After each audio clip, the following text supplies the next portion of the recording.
Ya rekan-rekan, terima kasih telah datang pada channel ini ya, dan jangan lupa sebelum menyimak jauh lebih lanjut mengenai informasi yang akan kami berikan tentang perbedaan diesel engine dengan gasoline engine atau engine berbahan bakar bensin, jangan lupa untuk subscribe dan klik notifikasi ya, sehingga kita bersemangat tentunya untuk berbagi informasi dan ilmu-ilmu yang bermanfaat yang relevan dengan teknik alat berat dan otomotif pada umumnya ya. Kali ini saya memiliki sebuah movie yang jadul terkait dengan judul tadi, yaitu perbedaan antara diesel engine dengan gasoline engine ya.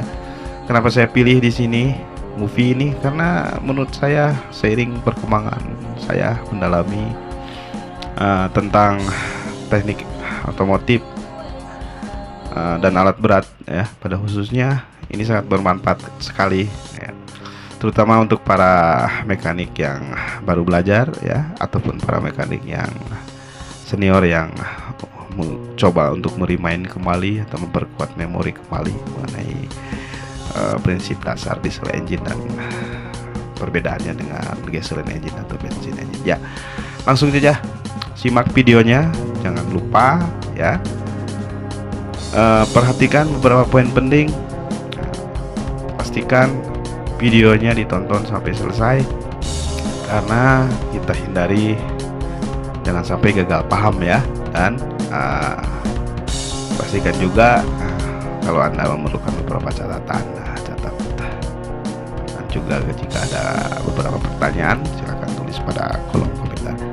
Silakan ditonton dan selamat menikmati.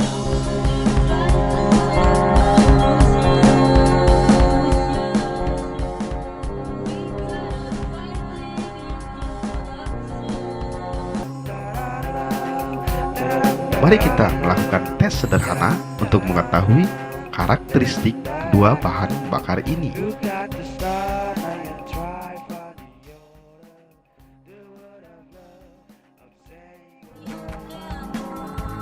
Bensin dengan mudah terbakar saat diberi api pada udara luar.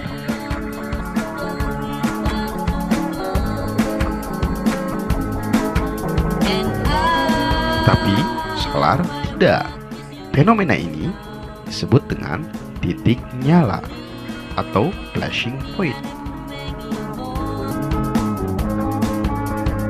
Mari kita lakukan tes lain dan lihat apa yang terjadi bila solar diteteskan kepada sebuah wadah yang dipanaskan. Ternyata solar langsung menyala saat bersentuhan dengan wadah yang dipanaskan.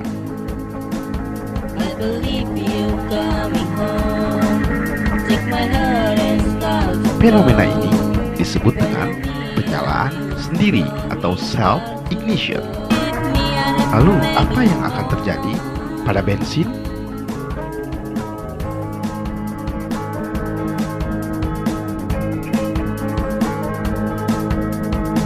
Ternyata bensin tidak terbakar.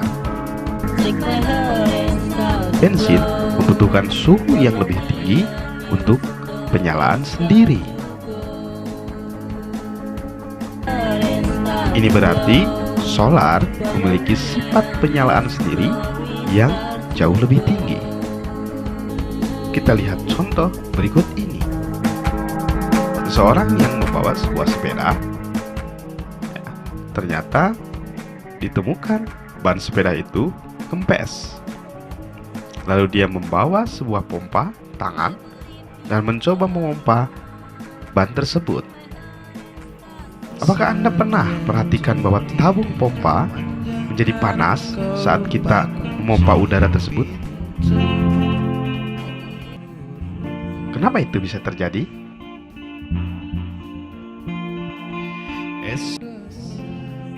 Rupanya, suhu udara dalam silinder akan mencapai 450 derajat Celcius saat dikompresi dengan rasio 1:10 dan akan naik menjadi 550 derajat Celcius saat rasio kompresi dinaikkan menjadi 1:15.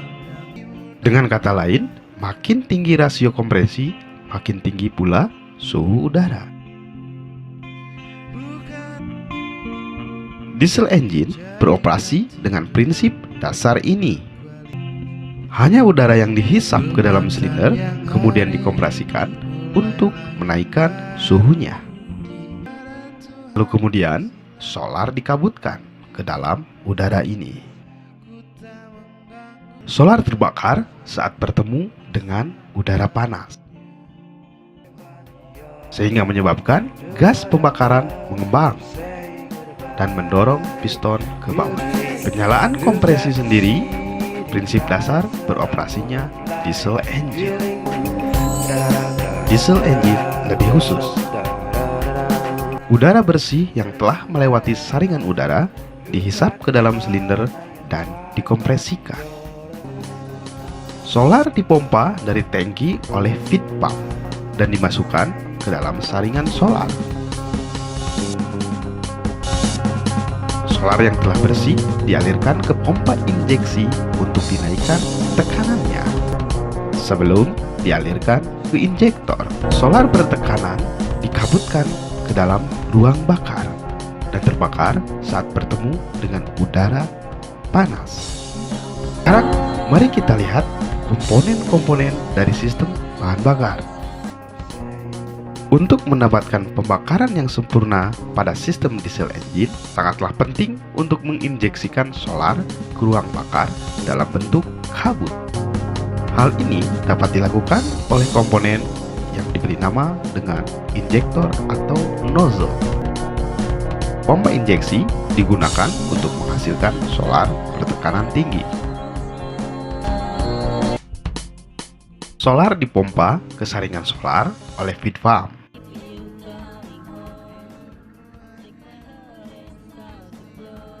Saringan solar didesain untuk menghilangkan kotoran yang dapat merusak diesel engine seperti debu dan air.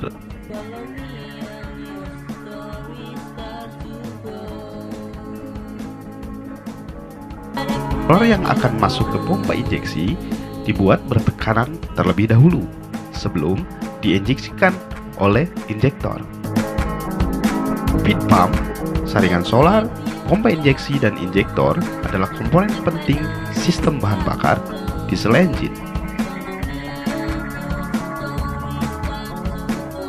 Saat ini kendaraan digunakan pada kondisi berbeda-beda.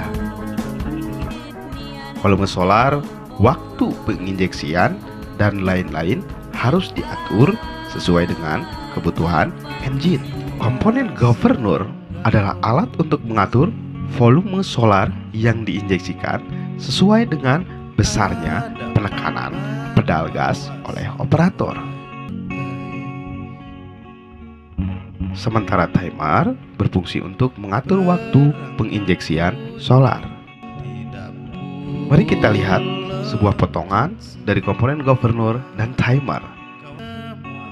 Ini adalah governor dan ini adalah timer. Sebagai contoh, saat kendaraan menaiki sebuah lereng dan torsi engine yang dibutuhkan tentunya lebih besar, komponen yang diberi nama governor tadi bekerja seperti ini, sehingga menyebabkan volume injeksi bertambah. Pada diesel engine, solar diinjeksikan ke dalam udara yang bertekanan pada ruang bakar. Untuk melengkapi pembakaran sehingga memperkecil jumlah karbon monoksida dan hidrokarbon pada gas buang. Inilah prinsip dasar dan karakteristik diesel engine. Mari sekarang kita lihat ke dalam ruang bakar yang sangat penting untuk menjaga pembakaran yang efisien. Ruang bakar diesel engine dapat dibagi menjadi 3. Direct injection type atau ruang bakar langsung, pre-combustion chamber type, dan fuel chamber type. Diesel engine dengan tipe direct injection memiliki efisiensi panas dan konsumsi bahan bakar yang lebih baik.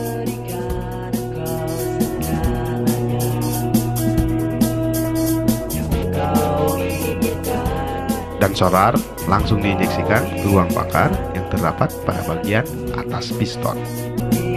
Sementara pada diesel engine dengan tipe pre-combustion chamber type, solar diinjeksikan pada ruang bakar muka. Tujuannya, diesel engine dengan tipe ini menghasilkan pembakaran yang halus dan tidak berisik. Fuel chamber type memiliki kesamaan prinsip dengan tipe kamar muka sebelumnya atau pre-combustion chamber.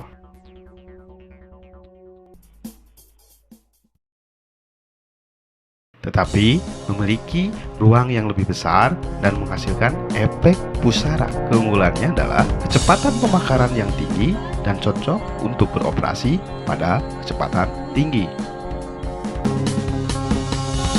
Selama berkendara, berhati-hatilah jangan sampai menyebabkan mesin overrunning. Apa yang maksud dengan overrunning? Overrunning adalah kondisi di mana mesin berputar lebih cepat dari putaran maksimum yang diizinkan. Untuk menghindari overrunning dan menyebabkan kerusakan komponen penting mesin, jagalah kecepatan Anda secara teliti saat berkendara dengan rem mesin. Yang dimaksud dengan rem mesin, istilah yang sering kita ketahui adalah engine brake. Pada beberapa model ditampilkan sebuah spesifikasi mengenai kecepatan maksimum yang diizinkan pada tiap gigi.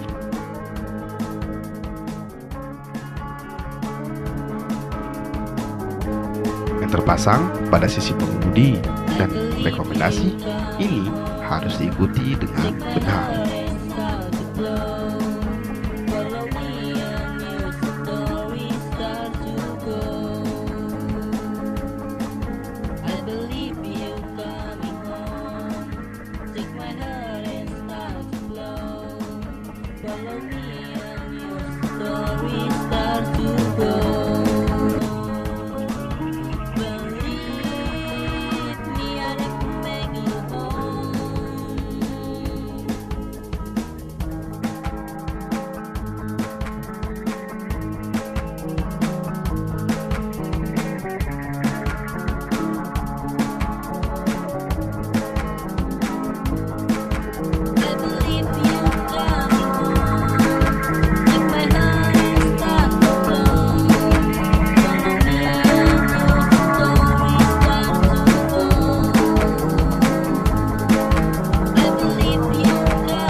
Saat mesin mati karena kehabisan solar, mesin tidak dapat dihidupkan hanya dengan mengisi tangki.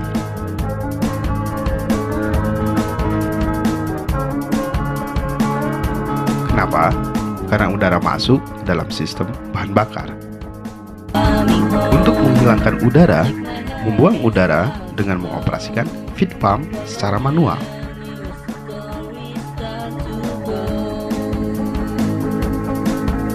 Believe you coming home.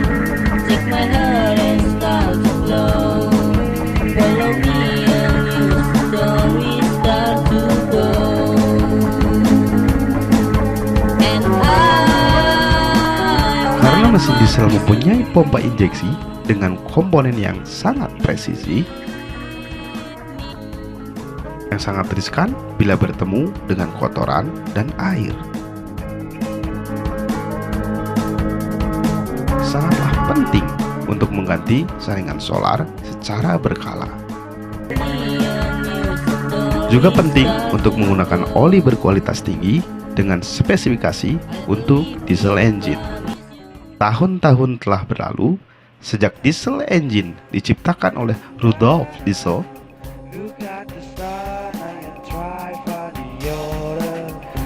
Untuk mendapatkan efisiensi panas yang lebih tinggi. Pengembangan dan riset dilakukan untuk mendapatkan diesel engine yang lebih ringan dan lebih kompak.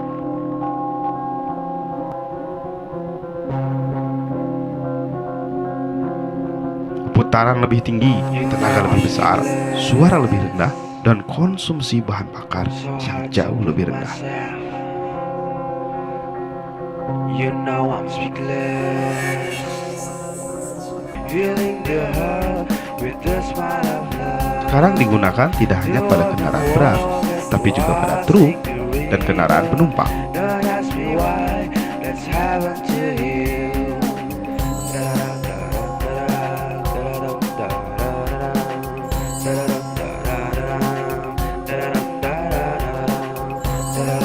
Nah, rekan-rekan, terima kasih telah menonton video yang jadul tapi sangat bermanfaat dan memiliki esensi. Terima kasih telah menonton channel ini, dan semoga hari kalian jauh lebih bermanfaat, lebih berharga, dan bagi para mekanik menjadi lebih bersemangat lagi. Dan juga bagi para pendengar, jaga kesehatan dan selalu ikuti protokol kesehatan.